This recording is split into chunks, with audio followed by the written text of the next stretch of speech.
നമസ്കാരം. എൻ്റെ വീട് എന്ന പരിപാടിയിലേക്ക് ഏവർക്കും സ്വാഗതം. നാം പരസ്യങ്ങളിൽ കൂടി കാണാറുണ്ട്, നിങ്ങളുടെ സ്വന്തം ഭവനം, സ്വപ്ന ഭവനം സാക്ഷാത്കരിക്കൂ, ആ അപ്പാർട്ട്മെൻറ്റ് വാങ്ങിക്കൂ, ഇങ്ങനെ വീട് വയ്ക്കൂ, എല്ലാ സൗകര്യങ്ങളുണ്ട് എന്നൊക്കെ പറഞ്ഞ് നമ്മൾ പരസ്യങ്ങളൊക്കെ കാണാറുണ്ട്. പക്ഷേ അതെല്ലാം വാസ്തുവിൻ്റെ നിയമങ്ങൾ പാലിച്ചാണോ ഈ വീടുകൾ അല്ലെങ്കിൽ അപ്പാർട്ട്മെൻറ്റുകൾ നിർമ്മിച്ചിരിക്കുന്നത് എന്ന് നമ്മളാരും നോക്കാറില്ല. വീടിൻ്റെ ഭംഗി, അപ്പാർട്ട്മെൻറ്റിൻ്റെ ഭംഗി, അതിൻ്റെ വ്യൂ, അതിൻ്റെ കളർ, അടുക്കള, ഹാള്, ഇങ്ങനെയുള്ള കാര്യങ്ങളെല്ലാം വളരെ ഭംഗിയായി പണി തീർത്ത് കഴിയുമ്പോൾ നമുക്കതിനകത്തൊരു അട്രാക്ഷൻ വരും, നമ്മളത് ബുക്ക് ചെയ്യുന്നു. പക്ഷേ താമസിക്കുന്നത് നമ്മളാണ്. എത്ര നാൾ താമസിക്കണം, എങ്ങനെ താമസിക്കണം, അവിടെ താമസിച്ചതുകൊണ്ട് നമുക്ക് ഒരു ആരോഗ്യ പ്രശ്നം ഉണ്ടാകരുത്.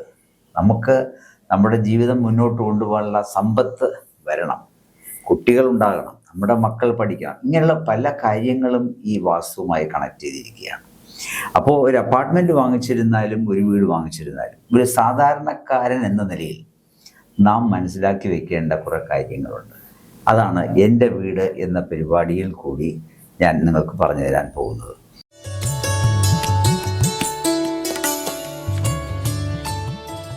ബേസിക്കായിട്ടുള്ള കുറേ കാര്യങ്ങൾ നമ്മൾ അറിഞ്ഞിരിക്കുക.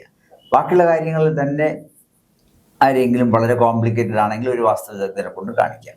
പക്ഷെ ഒരു സാധാരണ ഒരു മനുഷ്യൻ അറിഞ്ഞിരിക്കേണ്ട ചില കാര്യങ്ങളുണ്ട്. അതാണ് ഈ എൻ്റെ വീട് എന്ന പരിപാടിയിൽ കൂടി പറയുവാൻ ഉദ്ദേശിക്കുന്നത്. ഇതിനിടയിൽ നിങ്ങൾക്ക് എന്തെങ്കിലും സംശയങ്ങൾ വല്ലതുണ്ടെങ്കിൽ വിളിച്ച് ചോദിക്കാം, മറുപടി തരുന്നതാണ്. ഇനി നമ്മൾ ഒരു വീട് വാങ്ങിക്കുന്നു. ഇപ്പോൾ വീട് വയ്ക്കാനുള്ള സ്ഥലം പൊതുവേ ഇല്ല, പ്രത്യേകിച്ച് സിറ്റികളിൽ. കാരണം എല്ലാം വീടുകളായി പോയി. ഇനി കുറച്ച് അപ്പാർട്ട്മെൻറ്റുകളാണ് പൊങ്ങി വരുന്നത്. മാത്രമല്ല, ഈ വീടുകൾ വയ്ക്കുവാനുള്ള സ്ഥലമുള്ളതെല്ലാം വയലുകളാണ്, ഏലകളാണ്. അപ്പം അങ്ങനെ വരുന്ന സമയത്ത് യഥാർത്ഥത്തിൽ വാസ്തുശാസ്ത്രം അനുസരിച്ച് ഈ വയലുകൾ നിവർത്തി വീട് വയ്ക്കാൻ പാടില്ല എന്നാണ്. പിന്നെ വേറെ നിവൃത്തിയില്ലാത്തതുകൊണ്ട് നമ്മൾ ഇപ്പം അതെല്ലാം കരഭൂമിയാക്കി കൺവേർട്ട് ചെയ്ത് വീടുകളൊക്കെ വയ്ക്കുന്നു. അവിടെയും ചില പ്രശ്നങ്ങളൊക്കെ ഉണ്ട്. എന്നിരുന്നാലും കഴിയുന്നതും ചില പ്രശ്നങ്ങളൊക്കെ ഒഴിവാക്കി നമുക്കൊരു വീട് വയ്ക്കാം. ഇപ്പോഴത്തെ പുതിയ ഒരു ട്രെൻഡ് എന്താണെന്ന് പറഞ്ഞിരുന്നാൽ, ഒരു വീട് വയ്ക്കാൻ രണ്ട് തരത്തിലുള്ള ഫാമിലിയെ നോക്കാം. ഒന്ന് ഒരു അപ്പർ ക്ലാസ് മിഡിൽ ഫാമിലി, രണ്ട് ലോവർ ക്ലാസ്. ഈ ലോവർ ക്ലാസ്സിലുള്ള ആൾക്കാരും അല്പം മിഡിൽ ക്ലാസ്സിലുള്ള ആൾക്കാരും ചിന്തിക്കുക, എനിക്കൊരു 3 സെൻറ്റ് മതി, അല്ലെങ്കിൽ ഒരു 4 സെൻറ്റ് മതി, കൂടുതലൊന്നും വേണ്ട.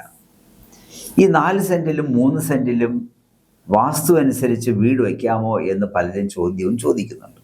ശരിയായ ചോദ്യം തന്നെയാണ്, അതിന് ശരിയായ ഉത്തരവുമുണ്ട്. അതുപോലെ കുറച്ച് കൂടുതൽ ഏരിയ, അതിൽ വീട് വയ്ക്കുന്ന ഒരു ഹൈ ക്ലാസ് ഫാമിലീസ് ഉണ്ട്. അവിടെ പിന്നെ നമുക്ക് ഇഷ്ടം പോലെ, നമ്മൾ വിചാരിക്കുന്ന പോലെ, നമ്മുടെ സൗകര്യം അനുസരിച്ചൊക്കെ വീട് വയ്ക്കാം. പക്ഷേ ഈ 3 സെൻറ്റിൽ 4 സെൻറ്റിൽ എങ്ങനെ വീട് വയ്ക്കും എന്നുള്ളത് ഒരു ചോദ്യം തന്നെയാണ്. ആ ചോദ്യത്തിന് മറുപടി വളരെ പ്രസക്തമായ ഒരു കാര്യമാണ്. നമ്മളിപ്പോൾ ഒരു സിറ്റിയിൽ താമസിക്കുകയാണെങ്കിൽ പ്രധാനമായിട്ട് നമുക്ക് വേണ്ട 2 കാര്യങ്ങൾ. വാട്ടർ കണക്ഷൻസ് മിക്കവാറും കേരളത്തിനകത്തുണ്ട്. ഡ്രെയിനേജ് സിസ്റ്റമാണ് നമുക്ക് ഫെയിലിയർ ആകുന്നത്. ഡ്രെയിനേജ് സിസ്റ്റം ഇല്ലെങ്കിൽ നാം എന്ത് ചെയ്യേണ്ടി വരും? സെപ്റ്റിക് ടാങ്ക് കുഴിക്കേണ്ടി വരും.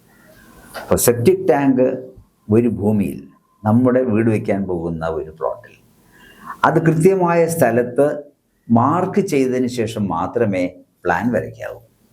പക്ഷേ ഇവിടെ കണ്ടുവരുന്നത്, വീടെല്ലാം വെച്ച് കഴിഞ്ഞതിന് ശേഷം അവസാനം എവിടെ സെപ്റ്റിക് ടാങ്ക് കുഴിക്കണം, ഇവിടെ എത്ര സ്പേസ് ഉണ്ട്, എവിടെ അങ്ങ് കുഴിച്ച് കളയാം, അത് ദിക്കും ദിശയും ഒന്നും നോക്കാതെ എവിടെ അങ്ങ് എത്തും.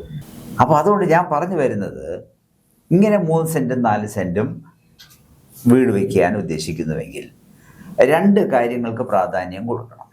ഒന്ന്, കിണർ എവിടെ കുഴിക്കും. ഇന്ന് കിണറില്ലാതെ രക്ഷയില്ല. കാരണം കേരള വാട്ടർ അതോറിറ്റി പല സ്ഥലങ്ങളിലും ധാരാളം കണക്ഷൻസ് കൊടുത്ത് പലയിടത്തും വെള്ളം എത്തുന്നില്ല, പേപ്പറിൽ നമ്മൾ വായിച്ചിരിക്കും. അപ്പോൾ ഒരു ചെറിയൊരു കിണറെങ്കിലും നമുക്കവിടെ കുഴിക്കാൻ പറ്റുമോ എന്നുള്ളത് നമ്മൾ ആദ്യം നോക്കണം.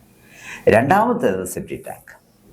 ഇത് രണ്ടിനും സ്ഥലം കിട്ടിക്കഴിഞ്ഞ ശേഷം ബാക്കിയുള്ള സ്ഥലത്ത് മാത്രമേ നമുക്ക് വീട് വയ്ക്കാനുള്ള പ്ലാൻ വരയ്ക്കാവൂ എന്ന് ഓർക്കുക. വളരെ ഇമ്പോർട്ടൻ്റ് ആയിട്ടുള്ള ഒരു കാര്യമാണ്. അപ്പോൾ ബാക്കിയുള്ള സ്പേസ് എന്ന് പറയുമ്പോൾ ചിലപ്പോൾ ഒരു 3 സെൻറ്റ്, പിന്നെ സെറ്റ് ബാക്ക് ഒക്കെ വിട്ട് കഴിയുമ്പോൾ 2 സെൻറ്റിനകത്തൊക്കെ വീട് വയ്ക്കാൻ പറ്റുകയുള്ളൂ. ചിലപ്പോൾ താഴെ ഒരു മുറി മാത്രമേ നമുക്ക് കിട്ടുകയുള്ളൂ, മുകളിലായിരിക്കും ബാക്കി 2 മുറി. അപ്പം അങ്ങനെ തന്നെ എടുക്കണം. അല്ലാതെ ഒരു കോൾ വരുന്നു, ഞാനൊന്ന് അറ്റൻഡ് ചെയ്തു. ഹലോ ഹലോ, എൻ്റെ വീടെന്ന പരിപാടിയിലേക്ക് സ്വാഗതം. പറയൂ, ആരാണ്? അത് സാർ, ഞാൻ ഒരു കാര്യം ചോദിക്കാനാണ് വിളിച്ചത്. പറയൂ. നമ്മള് സ്ഥലം വാങ്ങിച്ച് കുറച്ച് 1 വർഷം അടുപ്പിച്ചാവും. കുറച്ച് സ്ഥലം പകുതി ഇടപാടൊക്കെ ആയുള്ളൂ കേട്ടോ. ബാക്കി കാര്യങ്ങളൊന്നും മുന്നോട്ട് പോകുന്നില്ല. തടസ്സങ്ങൾ വല്ലതും ഉണ്ടോന്ന് അറിയാനാണ് വിളിച്ചത്. സ്ഥലം എവിടെയാണ്? ഈ വയലാണോ അല്ലെങ്കിൽ വീടിന്റെ മധ്യഭാഗങ്ങളോ സിറ്റിയിലോ അല്ലേ ആണോ? സിറ്റിക്കകത്താണ്. ഈ സ്ഥലം വാങ്ങിച്ച സ്ഥലത്തിനകത്ത് വീട് വെച്ചാൽ അത് എങ്ങോട്ട് നോക്കി വെക്കാൻ പറ്റും? അതറിഞ്ഞൂടാ കേട്ടോ. കിഴക്കോട്ട് നോക്കി വെക്കാൻ പറ്റുമോ? പടിഞ്ഞാറ് നോക്കി വെക്കാൻ പറ്റുമോ? എങ്ങനെയായിരിക്കും? അല്ല, എങ്ങനെയായാലും വെക്കാം. വാസ്തു നോക്കി വെക്കാന്ന് പറഞ്ഞു. റോഡിൽ നിന്നും താഴ്ന്നതാണോ സ്ഥലം? അല്ല. റോഡിൽ നിന്ന് പൊങ്ങിയാണോ നിൽക്കുന്നേ? അല്ല, ദൂരെ ലെവല്. ഫ്ലോർ ലെവലോ? Road level. അതെ. ഈ വീടിന്റെ ഈ വെക്കാൻ പോകുന്ന പ്ലോട്ടിന്റെ നേരെ എതിരെ എന്താണുള്ളത്? നേരെ ഒരു ക്ഷേത്രമുണ്ട് എതിരായിട്ട്.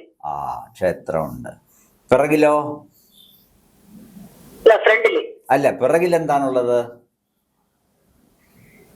പുറകില് വീടുകളാണോ അതോ വെറുതെ തുറന്നു കിടക്കുകയാണോ?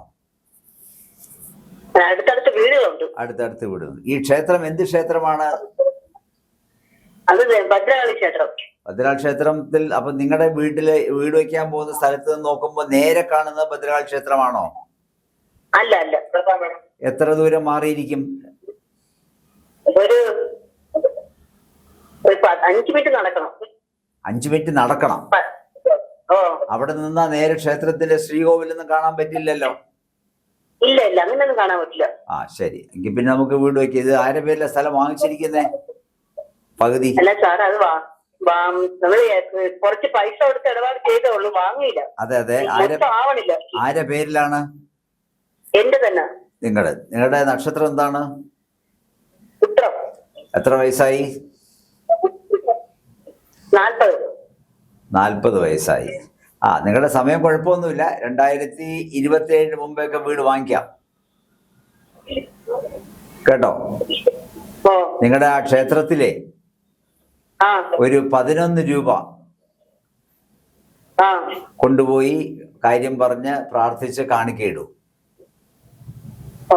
ശരിയായിക്കൊള്ളും. ശരി. അപ്പോ നമുക്ക് ആദ്യത്തെ ചോദ്യം എന്താണ്? വീട് വയ്ക്കാനല്ല, സ്ഥലം നമുക്ക് എഴുതിയെടുക്കാൻ പറ്റുമോ എന്നുള്ളതാണ്. ചില സ്ഥലങ്ങൾ അങ്ങനെയാണ്. ആ സ്ഥലങ്ങൾ പറയുമ്പോൾ പ്രത്യേകിച്ച് ഈ ദേവീക്ഷേത്രം എന്ന് പറയും. ദേവീക്ഷേത്രത്തിൻ്റെ നേരെ നമ്മൾ വയ്ക്കാൻ പോകുന്ന വീട്, ആ സ്ഥലം ദേവീക്ഷേത്രത്തിന് നേരെ ശ്രീകോവിലിനെതിരാണെങ്കിൽ കഴിയുന്നത് വീട് വയ്ക്കരുത്. കാരണം ആ ക്ഷേത്രത്തിലെ ശക്തി എങ്ങനെയാണെന്ന് നമുക്ക് പറയാൻ സാധിക്കില്ല. അപ്പം അതുകൊണ്ട് വളരെ സൂക്ഷിച്ച് ഒരു വാസ്തുവിദഗ്ധനെ കൂടെ കാണിച്ചിട്ട് വേണം വയ്ക്കാൻ. അതിലൊരു തടസ്സങ്ങൾ ചിലപ്പോൾ ഉണ്ടാകും.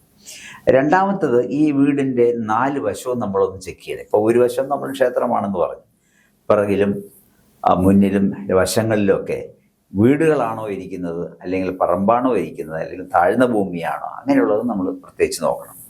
ഇനി ഈ ഇപ്പോൾ വിളിച്ച ചോദ്യത്തിനകത്ത് വീട് എങ്ങോട്ട് നോക്കി വെക്കാമെന്ന് ചോദിച്ചപ്പോൾ അതിന് ഉത്തരമില്ല. ചിലപ്പോൾ തെക്കോട്ട് നോക്കി നമുക്ക് വീട് വയ്ക്കാൻ പറ്റുന്നുണ്ടെങ്കിൽ ആ വസ്തു വാങ്ങിക്കാൻ വളരെ കഷ്ടപ്പെടും.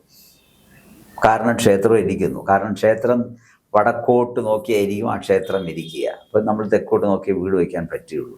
അപ്പം അങ്ങനെ ഒരു പ്രശ്നം കൂടെ ഉണ്ട്. എന്തായിരുന്നാലും അത് ഒരാളെ കാണിച്ച് വാങ്ങിക്കുന്നതായിരിക്കും നല്ലത്. എന്തായിരുന്നാലും അദ്ദേഹത്തിന് നല്ല സമയമാണ്. അതുകൊണ്ട് 2027 മുമ്പ് തന്നെ ഈ വസ്തു വാങ്ങിക്കാൻ പറ്റും എന്നും പറഞ്ഞ് നമ്മൾ ശ്രമിക്കാതിരിക്കരുത്. നമ്മൾ ശ്രമിച്ചു കഴിഞ്ഞാൽ തീർച്ചയായിട്ടും സ്ഥലം വാങ്ങിക്കാൻ പറ്റും. അപ്പം ഞാൻ പറഞ്ഞു വരുന്നത് ഈ 3 സെൻറ്റ് 4 സെൻറ്റിനകത്ത് എങ്ങനെ വീട് വയ്ക്കാം. അപ്പോൾ 2 കാര്യങ്ങൾ ഞാൻ പറഞ്ഞു. കിണറിന് സ്ഥലം കണ്ടെത്തണം, സെപ്റ്റിക് ടാങ്കിന് സ്ഥലം കണ്ടെത്തി കഴിഞ്ഞ ശേഷം മാത്രമേ പ്ലാൻ വരയ്ക്കാവൂ. പ്ലാൻ വരയ്ക്കുന്ന ആൾ നിർബന്ധമായിട്ടും ആ സ്ഥലത്ത് പോയി മാഗ്നറ്റ് വെച്ച് കോമ്പസ് വെച്ച് ദിശകൾ കണ്ടുപിടിച്ചിരിക്കണം. ദിശകളുടെ കാര്യം പറയുമ്പോൾ നമുക്കെല്ലാവർക്കും അറിയാം, സൂര്യൻ കിഴക്കാണ് ഉദിക്കുന്നത്, അതിൻ്റെ ഓപ്പോസിറ്റാണ് പടിഞ്ഞാറ്. ഇതുകൂടാതെ കിഴക്കിൻ്റെ വലതുവശത്ത് തെക്ക് വരും, ഇടതുവശത്ത് വടക്ക് വരും. ഇനി ഇത് കൂടാതെ നമുക്ക് എന്തൊക്കെയുണ്ട്? തെക്ക് കിഴക്കുണ്ട്, തെക്ക് പടിഞ്ഞാറുണ്ട്, പിന്നെ പടിഞ്ഞാറ് വരുന്നുണ്ട്, പിന്നെ വടക്ക് പടിഞ്ഞാറ് വരുന്നുണ്ട്, പിന്നെ വടക്ക് കിഴക്ക് ഭാഗം. അങ്ങനെ 8 കോർണേഴ്സാണ് ഒരു വസ്തുവിനകത്ത് വരുന്നത്. ഈ വസ്തു വാങ്ങിക്കുമ്പോൾ 5ഉം 6ഉം വശങ്ങളുള്ള ചിലപ്പോൾ വസ്തുക്കൾ വന്നേക്കാം. അങ്ങനെ വാങ്ങിക്കുന്നതിൽ തെറ്റില്ല. അത് നമ്മൾ വീട് പൂർത്തിയാക്കിയതിന് ശേഷം അതിന് 4 വശങ്ങളാക്കി അത് മാറ്റാവുന്നതേ ഉള്ളൂ. അതുകൊണ്ട് അത് പേടിക്കേണ്ട കാര്യമില്ല. അപ്പോൾ ഈ മാഗ്നറ്റ് വെച്ചിട്ട് യഥാർത്ഥത്തിൽ നമുക്ക് ഏത് ദിശ നോക്കി വീട് വയ്ക്കാം എന്നുള്ളത് പ്ലാനർ തീരുമാനിക്കണം. ചില വസ്തുവിൽ പോയി നോക്കുമ്പോൾ കിഴക്ക് പടിഞ്ഞാറ് അല്ലെങ്കിൽ തെക്ക് കിഴക്ക് അല്ലെങ്കിൽ വടക്ക് കിഴക്ക് അങ്ങനെയായിരിക്കും ചില പ്ലോട്ടുകൾ കിടക്കുക. അങ്ങനെ വരുമ്പോൾ അതിന് നമ്മൾ പറയുന്നത് വിദിക്ക് എന്ന് പറയും. വിദിക്ക് എന്ന് പറഞ്ഞാൽ ശരിയായ കിഴക്കുമല്ല, ശരിയായ തെക്കുമല്ല, നോർത്തുമല്ല. അതാണ് വിദിക്ക് എന്ന് പറയുന്നത്. സാധാരണഗതിയിൽ ഈ വിദിക്കിനകത്ത് വീട് വയ്ക്കാൻ പോകരുത്. കാരണം കുറച്ചു കാലം സന്തോഷമായിട്ട് കൊണ്ടുപോകാൻ പറ്റും. അത് കഴിഞ്ഞാൽ പിന്നെ കടം വന്ന് കയറാം, കുട്ടികൾക്ക് അസുഖം വരാം, ആശുപത്രിയിൽ നിന്ന് ഇറങ്ങാൻ സമയം കാണത്തില്ല, ആക്സിഡൻറ്റുകൾ ഉണ്ടാകാം, പല രീതിയിലുണ്ടാകും. എപ്പോൾ ഉണ്ടാകും?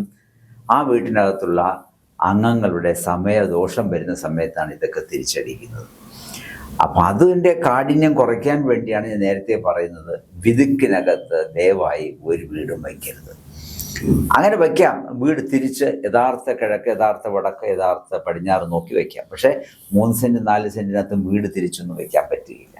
അപ്പം അതുകൊണ്ട് പ്ലോട്ട് വാങ്ങിക്കുന്നതിന് മുൻപേ നാം കൂടി നമ്മുടെ മാഗ്നറ്റ്, നമ്മുടെ മൊബൈലിൽ കോമ്പസ് ഉണ്ട്, ആ കോമ്പസ് ഒന്ന് സെറ്റ് ചെയ്ത് കഴിഞ്ഞിരുന്നാൽ നമുക്ക് തന്നെ കണ്ടുപിടിക്കാൻ പറ്റും. ഇല്ലെങ്കിൽ രാവിലെ 6 മണിക്ക് ആ പ്ലോട്ടിൽ ചെന്ന് നോക്കിയാൽ കിഴക്ക് ഏതെന്നുള്ളത് നമുക്ക് കണ്ടുപിടിക്കാൻ പറ്റും. അപ്പോൾ അതനുസരിച്ച് നമ്മുടെ വസ്തു കിടക്കുന്ന ദിശ ഏതാണെന്നുള്ളത് കണ്ടുപിടിക്കാം. അപ്പോൾ വിദിക്ക് എന്ന് പറയുന്ന ഒരു സംഭവമുണ്ട്. ആ വിദിക്കിനകത്ത് കഴിയുന്നതും വീട് വയ്ക്കാതിരിക്കുന്നതാണ് നല്ലത്. അപ്പം അതുകൊണ്ട് പ്ലാനർ ആ ബിൽഡിങ്ങിൻ്റെ ആ സ്ഥലത്ത് പോയി നോക്കി ദിശകൾ കണ്ടുപിടിച്ച് ആ കണ്ടുപിടിച്ചതിന് ശേഷം വേണം പ്ലാൻ വരയ്ക്കാൻ. വരയ്ക്കുമ്പോൾ 2 കാര്യം പ്രത്യേകം ശ്രദ്ധിക്കണം. എന്താണ്? സെപ്റ്റി ടാങ്കിനും കിണറിനും ഉള്ള ഒരു സ്ഥലം ഒഴിവാക്കി ബാക്കിയുള്ള സ്ഥലം അളന്നു വേണം എന്ത് ചെയ്യാൻ? വീടിൻ്റെ പ്ലാൻ വരയ്ക്കാൻ. ഇനി വരയ്ക്കുമ്പോൾ വേറൊരു കാര്യം കൂടെ ഉണ്ട്, കാർ പോർച്ച് കൂടെ ഉണ്ട്. ഇതൊക്കെ എവിടെ വരും, എങ്ങനെ വരുമെന്നുള്ളത് നമുക്ക് അടുത്ത എപ്പിസോഡിൽ നമുക്ക് പറയാം. അതുവരെ കാത്തിരിക്കുക. നിങ്ങളുടെ അഭിപ്രായങ്ങളൊക്കെ ഞങ്ങൾ എഴുതി അറിയിക്കുക, ചോദ്യങ്ങൾക്കും ചോദിക്കാം.